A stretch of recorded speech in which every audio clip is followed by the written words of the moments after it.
Recording in progress. Adelante, señor fiscal. Muchas gracias. Un segundito, señor presidente. Mi asistido Císcaro solicita permiso para retirarse, cuidar a su hija. Va a continuar la audiencia desde el Zoom. Bien. Gracias. Bueno, una aclaración en relación a verdaderamente no lo desarrollé mucho, una aclaración antes de empezar, en relación a la ausencia de rastros de ADN en los dos móviles. Disculpa un segundito, señor presidente. Mi asistido Císcaro solicita permiso para retirarse, cuidar a su hija. Lo que faltaba. Va a continuar la audiencia desde el Zoom. Bien. Gracias. Dos Císcaros.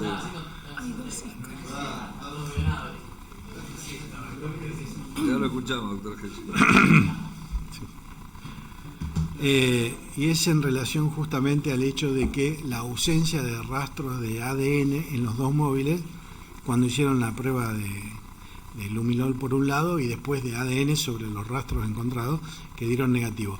Esto tiene que ver con que este resultado negativo es compatible con el hecho de que claramente no existió la detención en la plazoleta, no hubo ningún tipo de resistencia a la autoridad en la plazoleta, sino que conforme lo que vamos describiendo y la propia personalidad de Franco, lo levantaron en otro lugar y no hay rastro de sangre, porque en el único lugar donde recibieron lesiones de Franco fue en la comisaría, y a su vez tampoco hay rastros, porque después de esas lesiones que él tuvo, donde se lo ve golpeado en la fotografía, supuestamente con vida lo habían llevado a reconocer o buscar el domicilio de la tía, y tampoco dejó ningún rastro, cuando vemos que esas lesiones, particularmente en una boca, podría dejar rastros de sangre, y con esto un resultado positivo.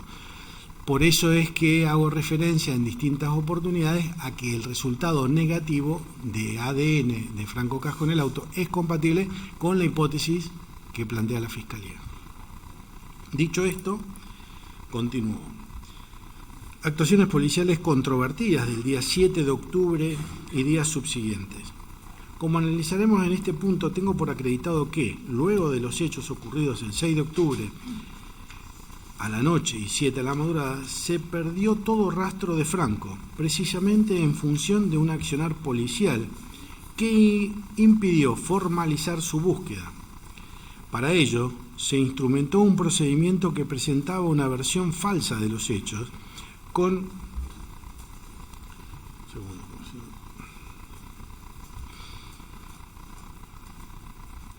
asiento en constancias documentales gravemente irregulares e inconsistentes.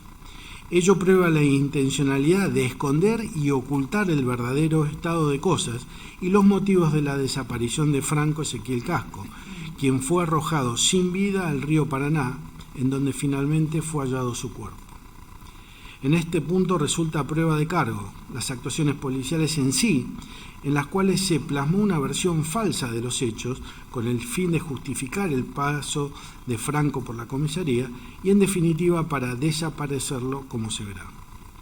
Aquí debe tenerse en cuenta las razones dadas ya en este alegato al referirme al valor que entiendo que debe darse a la documentación emanada de la propia policía, acá imputada, esto es, que nunca puede ser prueba de descargo salvo que esté acompañada de otras pruebas contundentes. También son prueba de los dichos los distintos libros de la Comisaría Séptima, libros memorándum de guardia, completado con posterioridad a la fecha que figuraban en él, libro de sumarios, libro de descargos, y lo que en ellos plasmó el personal policial. Resulta asimismo prueba de lo que se desarrollará a continuación ciertos informes agregados a esta causa, emanados de la propia Comisaría Séptima. También se prueba lo que se expondrá en este punto con los informes remitidos por el 911 en relación al geoposicionamiento de los móviles policiales 4.387 y 5.667, reservados en Secretaría. Asimismo, los hechos se prueban en lo que corresponde con las copias de las audiencias de habeas corpus que tramitó en la Justicia Provincial, también reservado en Secretaría. Referimos también a ciertos testimonios que prueban lo aquí afirmado, entre ellos Aníbal Candia, Pablo Argüello, Oscar Rubén Álvarez, Gasparini Ray. Finalmente, en punto aparte, analizaré lo que no se hizo precisamente con la finalidad de desaparecer a Franco Casco. A continuación pasaré a detallar cada una de las inconsistencias policiales que, como ya veníamos adelantando, constituyen hechos comisivos del delito de desaparición forzada aquí investigado. Actuaciones policiales por resistencia a la autoridad de Franco Godoy. Dentro de las actuaciones policiales controvertidas, analizaremos en primer término, y en relación a las actuaciones policiales propiamente dichas por resistencia a la autoridad, las actas de procedimientos de fecha 7 de octubre del 2014, cuya copia obra agregada a fojas 25-26 del expediente principal. En dicho documento se dejó constancia de que la presunta detención de Franco Godoy ocurrió en Catamarca y Constitución. Incluso la carátula de actuaciones policiales remitida a la Fiscalía dice Catamarca y Constitución. Además, en el libro de sumarios de la Comisaría Séptima, cuando el 8 de octubre se registra el sumario contra Franco Godoy, se plasma desacato en calle Tucumán y Constitución. Por otro lado, a fojas 211 de autos hubo una nota firmada por Gianola Rocha y Acosta de fecha 22 de octubre del 2014, dirigida a la Secretaría de Derechos Humanos de Santa Fe, zona sur, en la que señalan, entre otras cosas, que el 7 de octubre detuvieron a una persona llamada Franco Godoy en inmediaciones de Catamarca y Constitución. Asimismo, a foja 66 de las actuaciones administrativas labradas en la UR2, sección sumario administrativo, Acosta declaró que la detención de Franco Godoy ocurrió en Catamarca y Constitución. Lo mismo Álvarez cuando declaró en fecha 2 de marzo del 2015. Sin embargo, en las posteriores declaraciones de los imputados, estos dieron otra versión de los hechos. En concreto, afirmaron que la detención ocurrió en Catamarca y Alsina, lo cual obedece a una estrategia vinculada al geoposicionamiento de los móviles policiales de la Comisaría Séptima. Del recorrido del móvil 5667 registrado por GPS, que es el móvil policial en el cual habrían detenido a Franco Godoy, puede observarse que el vehículo en cuestión no pasó por la esquina de las calles Constitución y Catamarca, sino por calle Urquiza, Lavalle, Tucumán, Castellanos, doblando en Catamarca, y donde se detuvo durante 8 minutos aproximadamente, a pocos metros de cruzar la intersección de la calle Alsina. Ver informe 114 a 116 del expediente principal. Con ello, cabe destacar las contradicciones referidas nada menos que al lugar donde habrían detenido a Franco Godoy.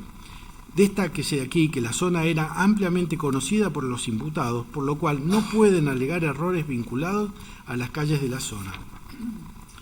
Por lo demás, el cambio de la versión de los imputados en relación al supuesto lugar de detención, les permito sostener, aunque ello también fuera en verdad a medias, que la zona era despoblada y que por eso no se convocaron testigos de actuación. Ello así porque en Catamarca y Alsina hay una plazoleta. Además, como dijimos, la modificación incorporada en cuanto al lugar de presunta detención de Franco Godoy obedeció a que el geoposicionamiento del móvil policial no se coincidía con la presunta detención de Catamarca y Constitución, ya que este móvil había estado escasos minutos detenido, pero a más de 2 cuadras de dicha intersección.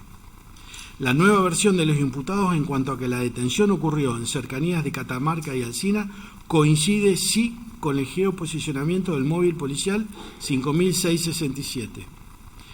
Esta fue la razón del cambio de versión de los imputados. Nótese especialmente que en la referida nota firmada por Acosta y Gianola Rocha, de fecha 22 de octubre del 2014, todavía refieren a la detención como ocurrida en Catamarca y Constitución.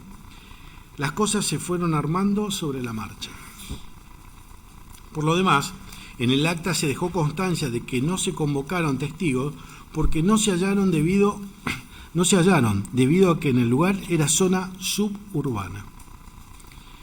En relación a ello, vale decir que las inmediaciones de Catamarca y Constitución difieren bastante del concepto de zona suburbana, pero tampoco Catamarca y Alsina. Luego, donde el lugar afirmaron que habría ocurrido la detención, puede considerarse zona suburbana. Solo allí una plazoleta y luego una considerable circulación vehicular y peatonal. Aquí cabe tener presente que el Código Procesal Penal de la provincia prevé que, en su artículo 268, inciso séptimo, la posibilidad de prescindir de testigos en actos de este tipo, si son hallados, fuera absolutamente imposible, caso en el cual deberá dejarse constancia de los cuales, y la diligencia tendrá valor con la intervención de dos funcionarios actuantes. En este sentido, los imputados armaron las actuaciones, como obviamente no iban a tener testigos de este procedimiento inexistente. En el acta se dejó constancia de la intervención de dos funcionarios policiales, Álvarez y Acosta. Además, si bien se dejó constancia de las presuntas causas por las cuales no hubo testigos, porque era zona suburbana, ya expuse que la zona de la detención no encuadra en el concepto de zona suburbana. Por lo demás, no obsta ello que el 7 de octubre haya sido un día de asueto. Ello puede significar que la circulación de gente mengue, pero no que podamos afirmar que era una zona suburbana que impedía hallar testigos de actuación. Con una simple vista de las inmediaciones se advierte de lo forzado e impropio de la utilización de esa definición. Y también era mentira que fuera imposible hallar testigos. Además de las distintas versiones dadas por Crespo, Álvarez y Acosta, surge que el almacén de Castellanos y Tucumán estaba abierto, ver declaración de Crespo, de foja 153, que la óptica de Caferata y Tucumán estaba abierta, ver declaraciones de Acosta y Álvarez, en las cuales se afirmó que ese día, a la tarde, imprimieron las fotografías de Franco Casco. Cuando Álvarez les declaró en el juicio sobre el tamaño de la supuesta piedra que quiso arrojar Franco Godoy, refirió a un adoquín que había que agarrar con ambas manos. Ello no se condice con lo que dice el acta de procedimiento, que relata que Godoy agarró el adoquín con la mano derecha y que incluso se movió, se alejó con el adoquín en la mano. Además, respecto del lugar de detención, según la segunda versión de los imputados, esto es Catamarca y Alsina, ahí no había adoquines, ver fotografías reservadas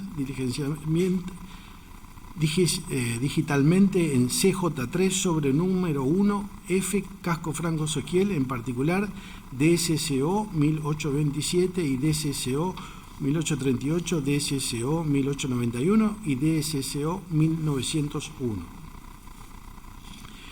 En cuanto a la constancia dejada en el acta y reiterada por Álvarez al declarar sobre que Franco Godoy le habría roto la camisa, cabe aquí recordar el testigo Cafarena, quien hizo la pericia de la camisa, dijo: hicimos una prueba con la otra manga, simulamos un forcejeo, un tirón, y en el primer intento de tirar sobre la otra manga se rompió prácticamente de la misma forma que la otra manga.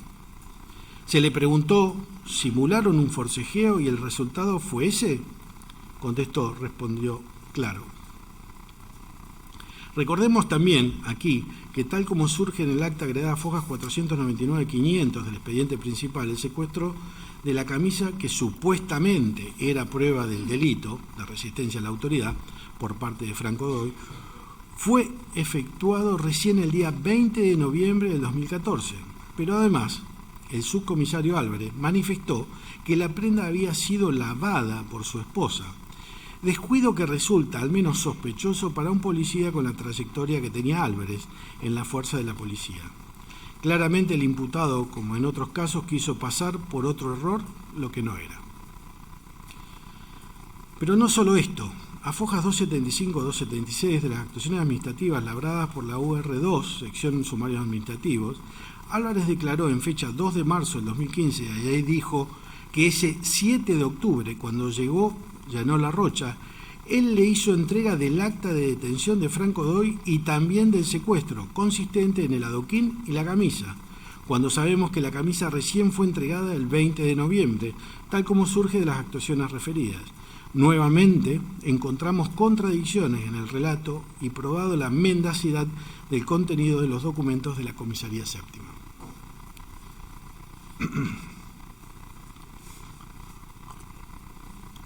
En otro orden de ideas, en esta acta referida que se habría efectuado la fuerza mínima indispensable para reducir a Godoy, y se dejó constancia de que el nombrado presentaba una escoriación en el labio de la boca. Dicha escoriación es la misma a la cual refiere el informe firmado por la doctora Celaya, que también considero falso, al que me referiré en otro pasaje. Por lo demás, considero que el golpe en la boca de la víctima sí existió y que, como ya expuse, se relaciona con la pérdida de piezas dentarias a las que refirieron en la Junta Médica, oportunidad en la cual relacionaron dicha pérdida de los dientes con una lesión vital.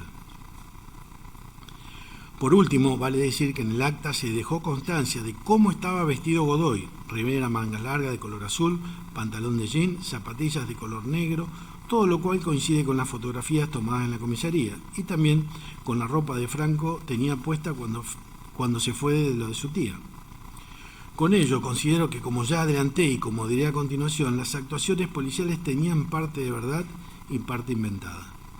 Tengamos presente que en este sentido lo manifestado en esta audiencia por el fiscal Fernando Dalmau, quien explicó que tener los libros de guardia atrasados les permitía a los policías registrar distinto las cosas. Tal es así que, si en una comisaría se cometía un ilícito, el tener el libro de guardia retrasado les permitía manejarlo, tal como sucedió en los presentes hechos. En el mismo sentido, Daniel Alfredo Jiménez explicó que en esta audiencia que en el libro de guardia se cargan las novedades que van pasando, pero no en el momento. Finalmente, cabe destacar que el acta de procedimientos que luego fue elevada a la Fiscalía Provincial no se encuentra suscripta por funcionario alguno. Si bien puede haber errores en las actuaciones, muchos de los cuales destacaremos luego, y ello no alcanza para llegar a conclusiones definitivas respecto de su falsedad, esta omisión de firma en el acta es de esos errores que resultan por lo demás sugestivos. ¿Quién querría firmar un acta de un procedimiento ficticio? Siendo que de tal modo quedarían irreductiblemente vinculados a esa farsa. Vale también resaltar, esta acta tampoco está firmada por el presunto aprehendido, Franco Godoy.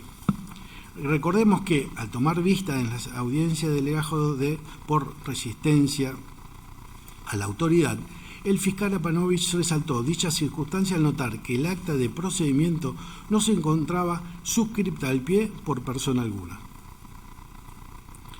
Las contradicciones en las declaraciones de Alberto Daniel Crespo, por las cuales se lo investiga aquí por falso testimonio, están precisamente relacionadas con el origen del procedimiento fraguado por los imputados de fecha 7 de octubre del 2014, a partir de la supuesta denuncia telefónica que Álvarez recibió del propio Crespo y por la cual habría salido con Acosta y habrían detenido a Franco Godoy. Nos referimos ahora al acta de conocimiento de derechos del imputado, agregada a foja 6 de las actuaciones originales y cuya copia se encuentra agregada a fojas 28 de este expediente, en la cual también consta que el fiscal Campos ha ordenado la libertad de conformidad al artículo 218 del Código Procesal Penal de la provincia de Santa Fe. Ante todo, vale decir que se consignó como fecha confección del acta el día 19 de abril del 2014 en lugar del 7 de octubre.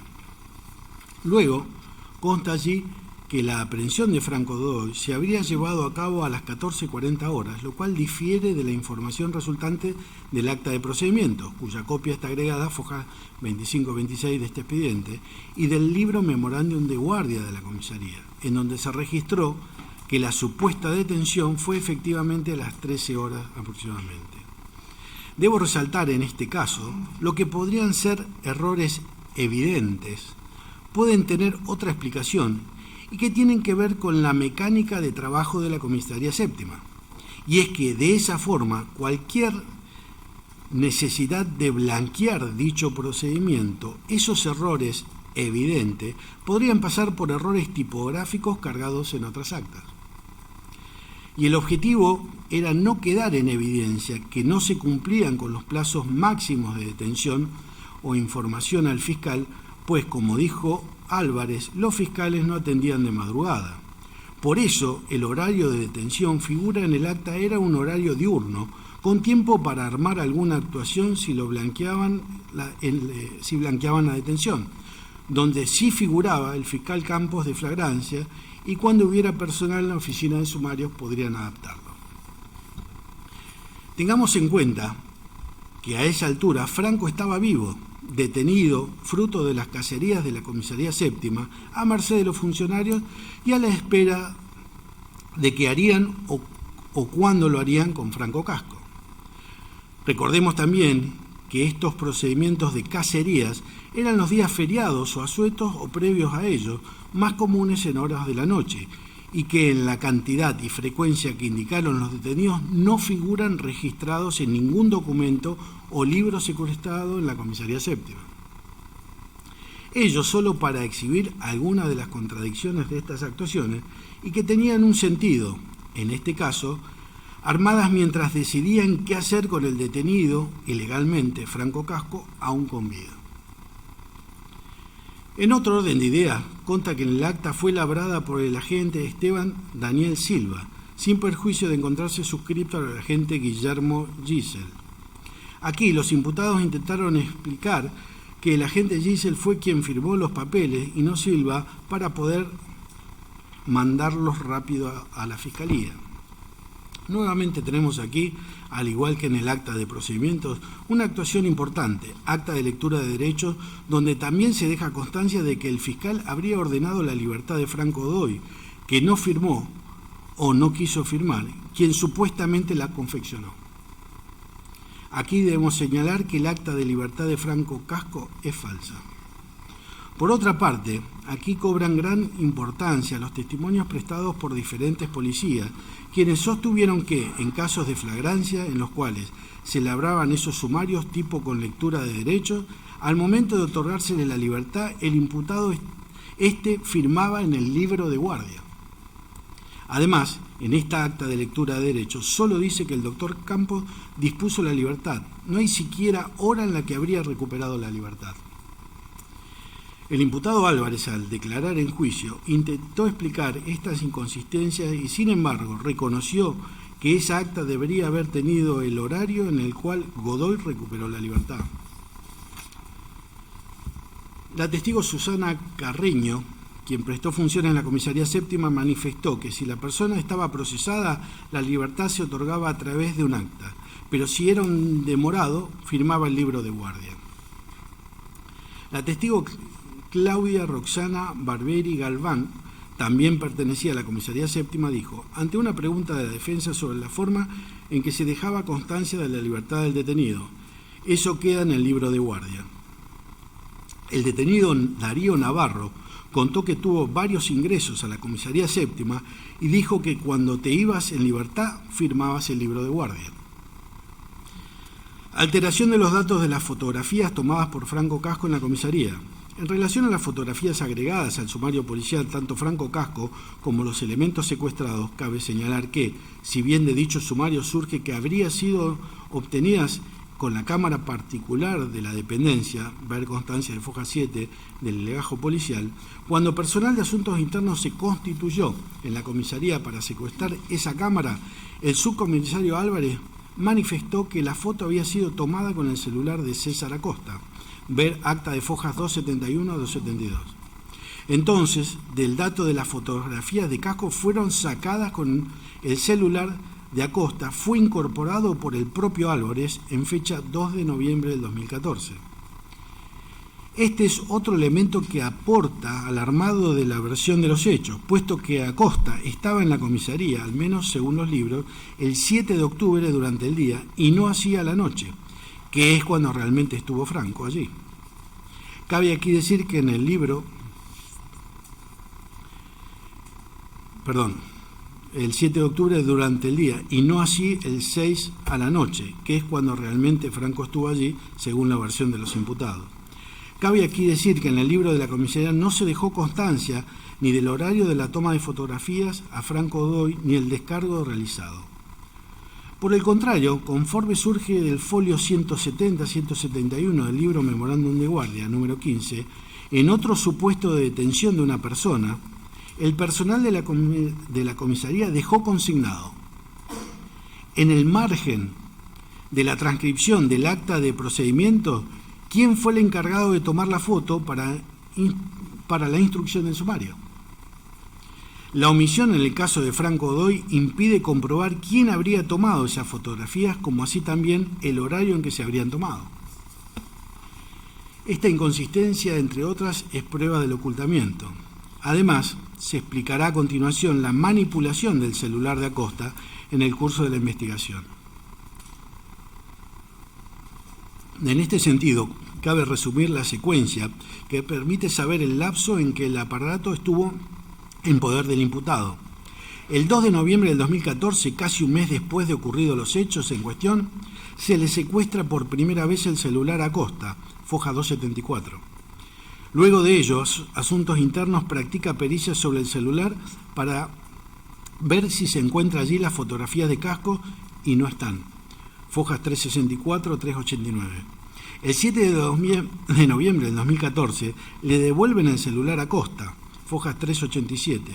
El 25 de noviembre, 18 días después, vuelven a secuestrar dicho celular, fojas 658 a 660. Luego Gendarmería hace pericia y extrae datos. Acá aparecen las fotos de miniatura sin metadatos. Es decir, este teléfono estuvo bastante tiempo en poder del imputado, incluso cuando ya sabía que los estaban investigando.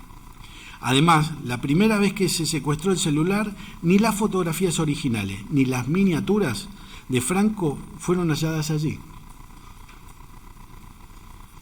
Recién, en la pericia practicada después de la segunda vez que se le secuestraron el celular a Acosta, aparecen las miniaturas con las imágenes de Franco Casco. Luego, en la pericia practicada en Gendarmería Nacional sobre el celular de Acosta, en fecha 16 de marzo del 2022, en el marco de la instrucción suplementaria, se dictaminó respecto de las fotografías obrantes en dicho aparato y se aportó información trascendente. Que respecto de ellas no lograron recuperar los datos tales como fecha, hora de creación, dispositivo que las tomó, si fueron enviadas o recibidas de otro dispositivo. Que efectivamente respecto de la imagen de Casco no pudo encontrarse la información solicitada en los metadatos de la misma, puesto que estas imágenes habían sido borradas. Por lo demás, en cuanto a dichas imágenes, en el informe de DATIP labrado sobre el celular de Acosta, acompañado por la Fiscalía por dictamen 398/22 y 3769/22, surgió que las imágenes de interés para la pericia encomendada se encontraban en formato miniatura de su versión original. Ello significa que lo que se halló fueron copias de las fotografías en tamaño miniatura. En otras palabras, en dicho celular no se hallaron las fotos originales, las que tampoco pudieron ser recuperadas. Debe aquí aclararse que las miniaturas referidas no poseen los metadatos correspondientes a las imágenes originales. Recordemos que la versión de los imputados es que las fotos se tomaron con ese celular. Entonces, ¿por qué estas imágenes no aparecieron entre las imágenes captadas por la cámara del aparato? ¿Por qué no fueron sacadas por Acosta? Aquí vale resaltar que, contrariamente a las condiciones de las fotos de Casco, que fueron halladas recién en la segunda pericia efectuada en el celular de Acosta, y sin metadatos, la foto de Leonardo Salinas, hallada en el celular de Acosta, en la primera pericia de extracción de datos, tiene fecha y horario correspondiente al momento del cual fue tomada. Esto es 16:44 horas del 30 del 10 de 2014, ver resultado de la pericia practicada por Asuntos Internos, fojas 364-389. Con ello, cabe concluir que la foto de Salinas sí fue efectivamente tomada con el celular de Acosta, contrario a las de Casco, que obviamente fueron tomados por otra persona, presente el 6 de octubre a la noche en la comisaría y luego, en algún momento, enviadas a Acosta para el armado de la versión falsa de los hechos. Continuando con este punto, vale decir además que la pericia efectuada por Asuntos Internos sobre el teléfono celular de Acosta a inicios de noviembre del 2014, arrojó que en dicho aparato habían sido borradas 2 fotografías en los horarios de las 18:50 y 21:47 horas, del día 7 de octubre del 2014, las cuales habrían sido tomadas por otro dispositivo electrónico y luego enviadas por WhatsApp a este equipo celular. Por lo demás, no sabemos qué imágenes borró porque éstas no pudieron ser recuperadas. Informe pericial de fojas 364 a 388 de auto. Otro dato que no hace más que poner en duda la versión de los imputados de que las fotos de casco las sacó Acosta, como claramente ha quedado probado. En otro orden de ideas, continuando con lo ocurrido en el celular de Acosta, el imputado dijo en juicio que el primer llamado del 7 de octubre por la presunta detención de Franco Godoy fue hecho desde el celular del fiscal de turno, doctor Campos. Por otra parte, el listado de llamadas entrantes y salientes del celular de Acosta, 341-60-33859, y del celular de flagrancia de la Fiscalía, 341-683-4565, figuran las llamadas entre ellos, del 7 de octubre del 2014, ver informe de foja 653 a vuelta, y de 2006 con material acompañado e informe de fojas 464 a 467. Sin embargo, según informe de DATIP labrado sobre el celular de Acosta, antes mencionado, en dicho aparato no había registro de ninguna llamada, ni entrante ni saliente, entre el día 5 y el 22 de octubre del 2014, ambos inclusive. Por lo demás, había 30 llamadas que habían sido eliminadas y que pudieron recuperarse, ocurridas entre el 6 de septiembre del 2014 y el 27 de octubre de dicho año. Entre ellas no estaban las llamadas al celular de la Fiscalía de Flagrancia. ¿Por qué en el celular de Acosta habían 30 llamadas eliminadas? ¿Por qué no se encontraron los registros de la llamada del día 7 de octubre con el fiscal Campos? Porque lo que sí sabemos es que el 7 de octubre hubo llamadas entre ese teléfono y el celular de flagrancia de la Fiscalía Provincial, lo cual surge del listado remitido por la empresa de telefonía respectiva. Resulta sugestivo el lapso en el cual no hay registro de ningún llamado. Comienza el 5 de octubre, un día antes de ocurridos los hechos que aquí se investigan, y concluye el 22 de octubre, que es precisamente el día en el cual la Comisaría Séptima emite el primer informe sobre la situación de Franco Casco a requerimiento de la Secretaría de Derechos Humanos de Santa Fe. Vale destacar aquí que en aquella época, año 2014, el uso de WhatsApp no estaba extendido y los mensajes de texto eran pagos, por lo cual las llamadas telefónicas eran más frecuentes de lo que son ahora. Con ello quiero destacar como sospechoso que entre el 5 y el 22 de octubre Acosta no tuviera registro de ninguna llamada telefónica, cuanto antes y después de esa fecha sí hay registros. Ahora me referiré a continuación al informe médico firmado por la doctora Celaya en relación a Franco Godoy.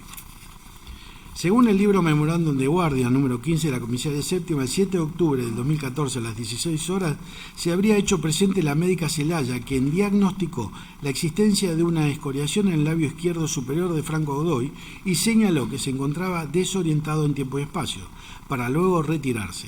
Ver foja 94 de dicho libro Memorándum de Guardia, libro que no fue completado en el momento de los hechos. Acá vale destacar que en ocasión de declarar la doctora Celaya en el marco del habeas corpus que tramitó en la justicia provincial, ella confirmó que, según lo que constaba en el informe, esta persona estaba desorientada en tiempo y espacio. En esta ocasión, la médica Celaya dijo en varias oportunidades que lo que declaraba era en base al informe suyo y no porque recordara el caso específico. Esta declaración ocurrió el 31 de octubre del año 2014. Sin embargo, a fojas 30 de las actuaciones administrativas labradas por la Unidad Regional 2, sección Sumarios Administrativos, Celaya declaró en fecha 25 de noviembre del mismo año, y allí, con posterioridad a su declaración de habeas corpus, parece que recordó con mayor precisión la inspección de Franco Godoy. En efecto, allí precisó que, al consultarlo sobre sus datos personales y el lugar donde estaba, Godoy no había podido aportar datos precisos, por lo cual asentó que estaba desorientado en tiempo y espacio, pero que había agregado que estaba tranquilo. También aseveró que ella consideró que no necesitaba ser trasladado ni evaluación psiquiátrica, puesto que estaba tranquilo. Veamos que aportó mucho más detalles que ante el juez del habeas corpus, ante quien dijo no recordar nada y que las cosas debían haber sido como estaban en el acta. Por otra parte, estaba desorientado en tiempo y espacio, e igualmente lo liberaron sin trasladarlo a un nosocomio. Recordemos aquí que el protocolo de flagrancia incorporado por lectura, aprobado por resolución 6/14 del fiscal regional 2, circunscripción, disponía que si el imputado tenía signos de intoxicación o estaba perdido en tiempo y espacio, debía ser llevado a un nosocomio público para muestras de orina y sangre. La propia doctora Celaya dijo en la audiencia de habeas corpus que eso era lo que correspondía si la persona estaba desorientada en tiempo y espacio, trasladarlo a un nosocomio.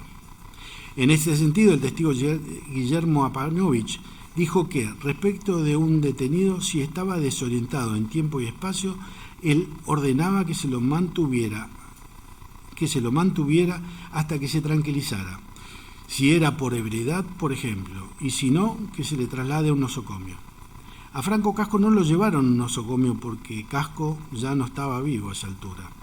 Amén de lo expuesto, la supuesta constatación por parte de la doctora Celaya de que Franco Godoy estaba desorientado en tiempo y espacio se contradice con los dichos de algunos imputados.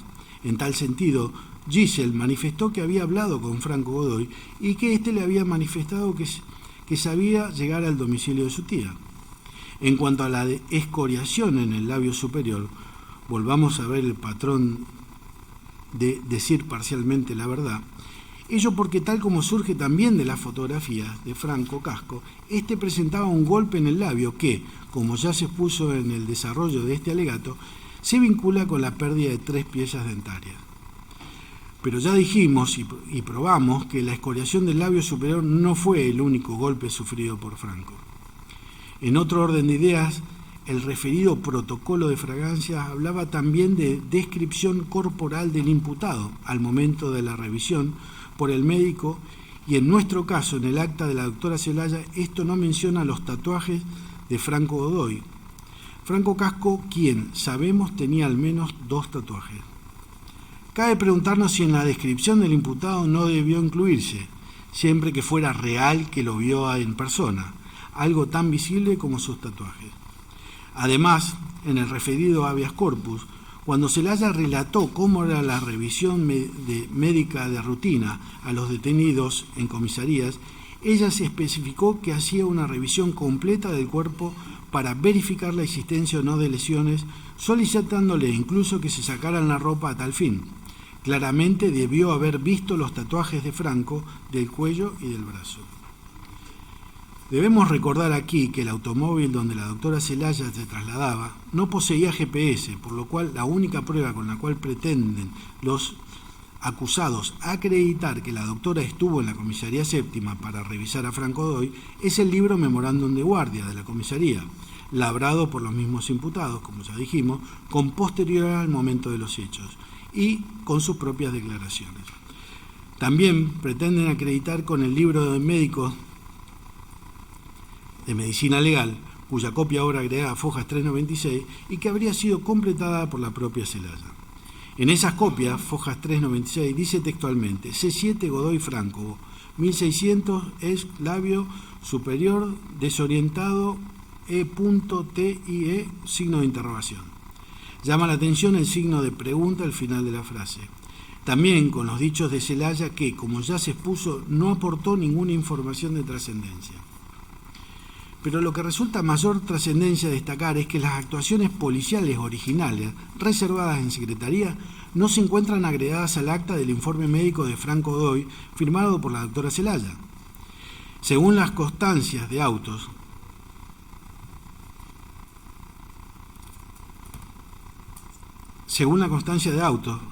antes de que Asuntos Internos tomara declaración a la doctora Celaya, 1 de noviembre del 2014, el formulario médico cuya copia obra agregada a Fojas 267 del expediente no estaba entre la documentación que la policía habría labrado. En efecto, surge de la nota de fecha 4 de noviembre de 2014, agregada a Fojas 289-290, dirigida al fiscal Apanovich y firmada por la subjefa de la Delegación Zona Sur de la Unidad Especial de Asuntos Internos, que dicha repartición fue quien acompañó una copia del formulario del informe médico legal firmado por la doctora Celaya. Repito, el informe médico no estaba en el legajo policial que se mandó a la Fiscalía Provincial el 9 de octubre y conforme las constancias agregadas a la causa, fue Asuntos Internos quien la aportó por primera vez. En relación a lo antes expuesto, cuando declaró en este juicio Aníbal Candia de Asuntos Internos y se le preguntó si había visto el informe médico de Franco Godoy, este contestó: vi la fotocopia del esquema, en realidad no dentro del sumario. No sé dónde fue que lo vi. Se le preguntó a Candia si se había podido verificar que Celaya estuvo en la comisaría séptima, a lo que respondió: en la comisaría séptima tenía registro de entrada. Luego se le consultó respecto de lo que tenía que hacer en el sumario por la detención de una persona y respondió: tiene que haber un acta de procedimiento, la comunicación inmediata al fiscal, el jefe designa al sumariante, que lo viera el médico de policía. Por su parte, el testigo Guillermo Apanovich dijo que el acta con el informe médico no está en el legajo policial y que creía que lo habían aportado la propia Celaya. Asimismo, el fiscal recordó que a partir del secuestro del libro personal de medicina legal, en el cual constaba que en escuetos espacios de tiempo Celaya se había trasladado a distintos lugares de la ciudad, ordenó una reconstrucción de dichos recorridos y se determinó que los horarios señalados no eran posibles, por lo que se inició causa a Celaya por falsedad ideológica. De lo dicho, podemos concluir que la doctora María Elena Celaya no vio a Franco Casco el día 7 de octubre y que efectuó su informe a partir de fotografías y lo que le podrían haber dicho a algún imputado. Lamentablemente no lo vio a Franco porque ya estaba muerto. Recordemos aquí que María Elena Celaya se encuentra procesada y confirmado ese procesamiento por la Cámara como presunta autora del delito de encubrimiento previsto y penado en el artículo 277, inciso primero A, con la agravante del inciso 3, acompañado a la causa como instrucción suplementaria. En esta instancia cabe traer a colación lo dicho por la Cámara Federal de Apelaciones de Rosario, por acuerdo de fecha 2 de mayo del año 2008 de la Sala A, al confirmar el procesamiento de la mayoría de los imputados FRO 22.074/2014 50 CA2, y dice: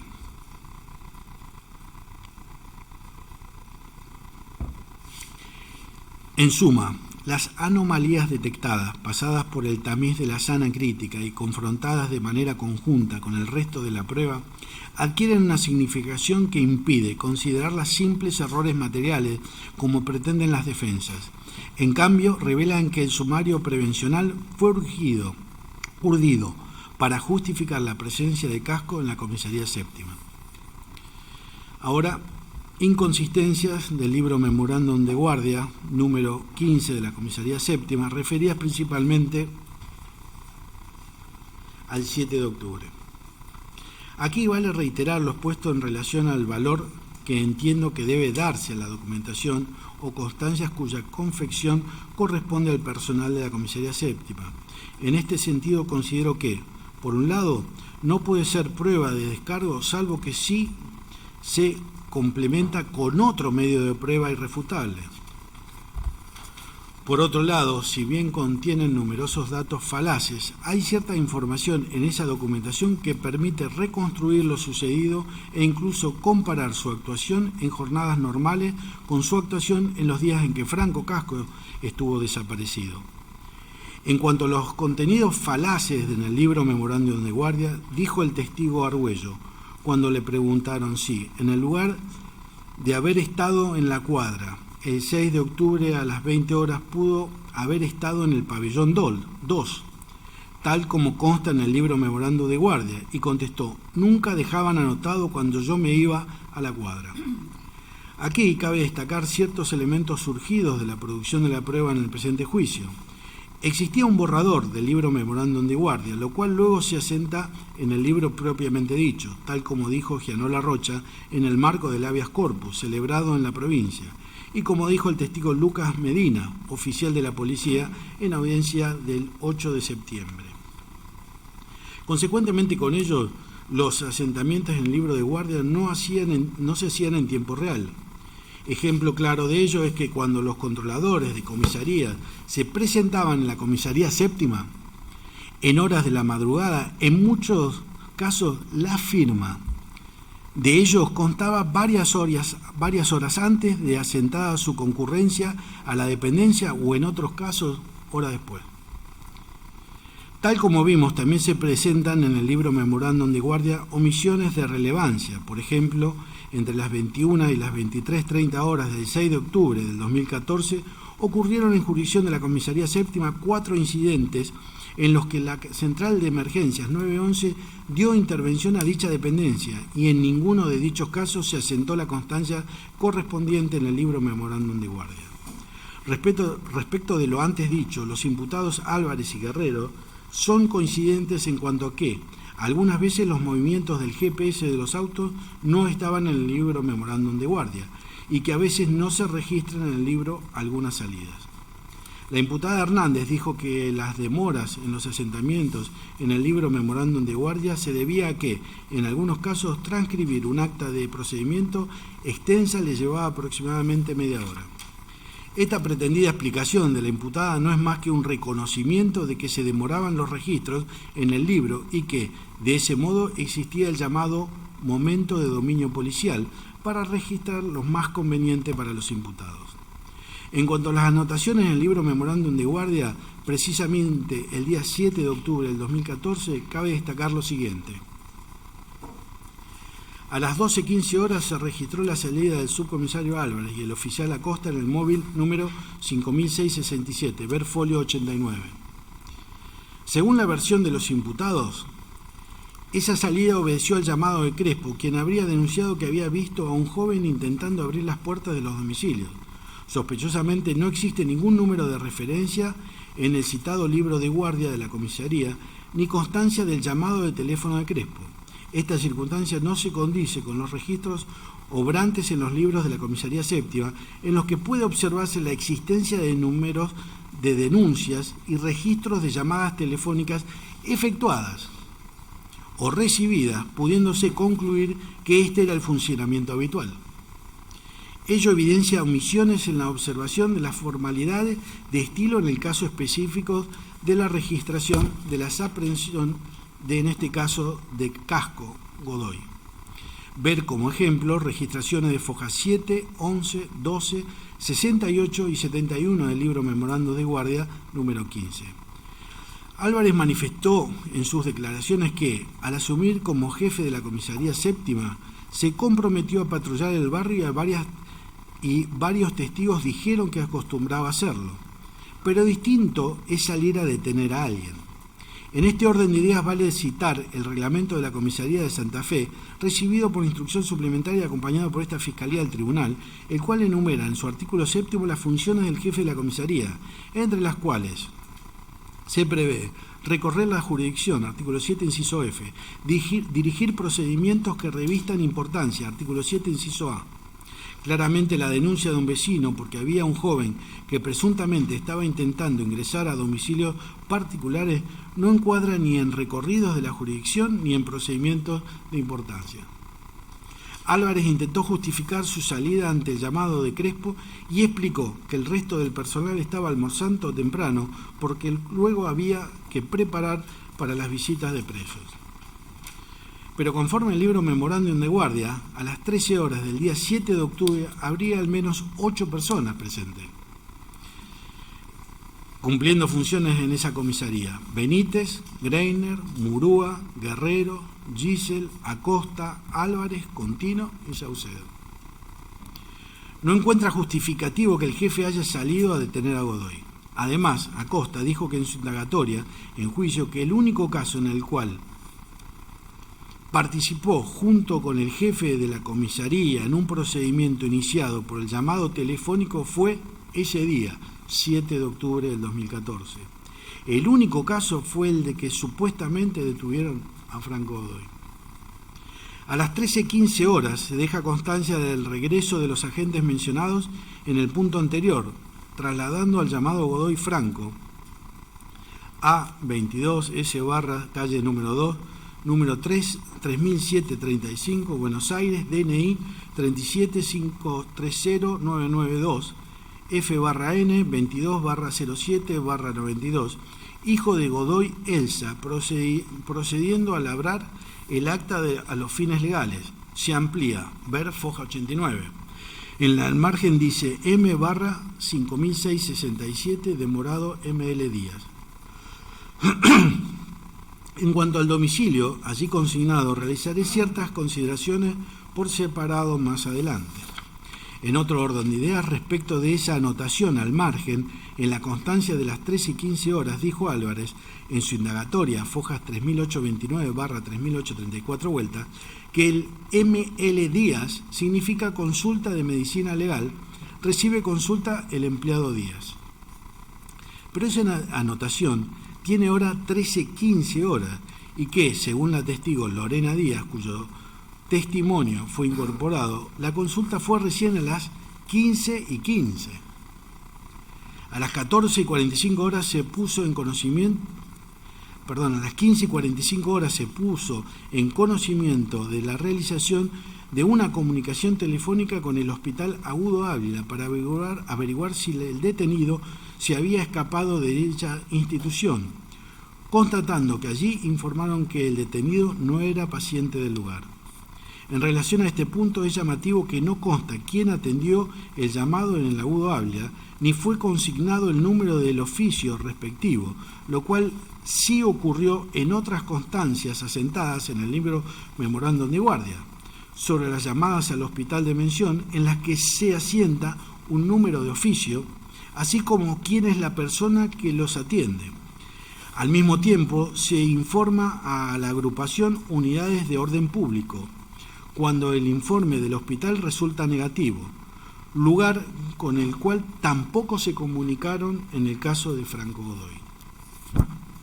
A las 15:55 horas se consignó que el oficial Acosta realizó una consulta al fiscal en turno Campos por Franco Godoy, quien, puesto en conocimiento del arresto preventivo del mismo, ordenó que se le identificara dactiloscópicamente por el hecho de atentado a la autoridad calificado, constatación de domicilio, fotografía de secuestro, arresto y recepción de declaración testimonial.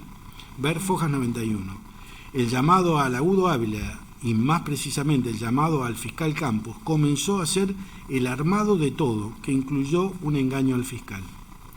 Recordemos aquí lo declarado por Álvaro Campos, quien dijo que, en el marco de un turno, era improbable que el fiscal asistiera a una comisaría ante la presunta comisión de un ilícito común, agregando luego que en un turno de 12 horas se recibían entre 30 y 40 llamadas. A las 16 horas, ampliación del relato de la aprehensión de Godoy, volcado al contenido de esa acta de procedimiento.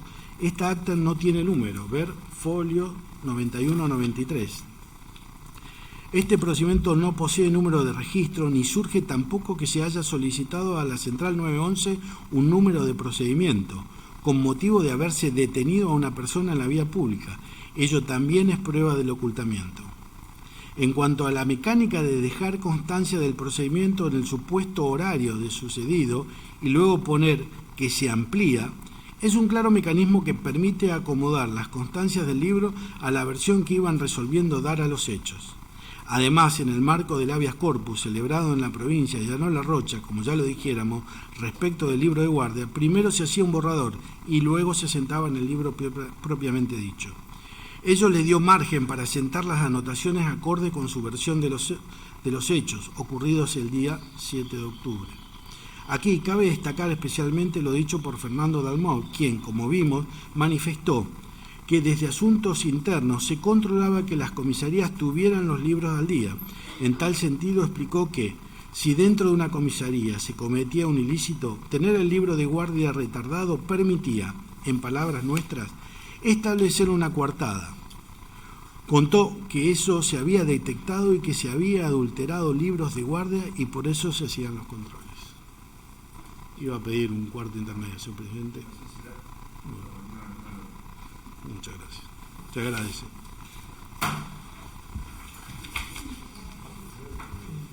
Gracias.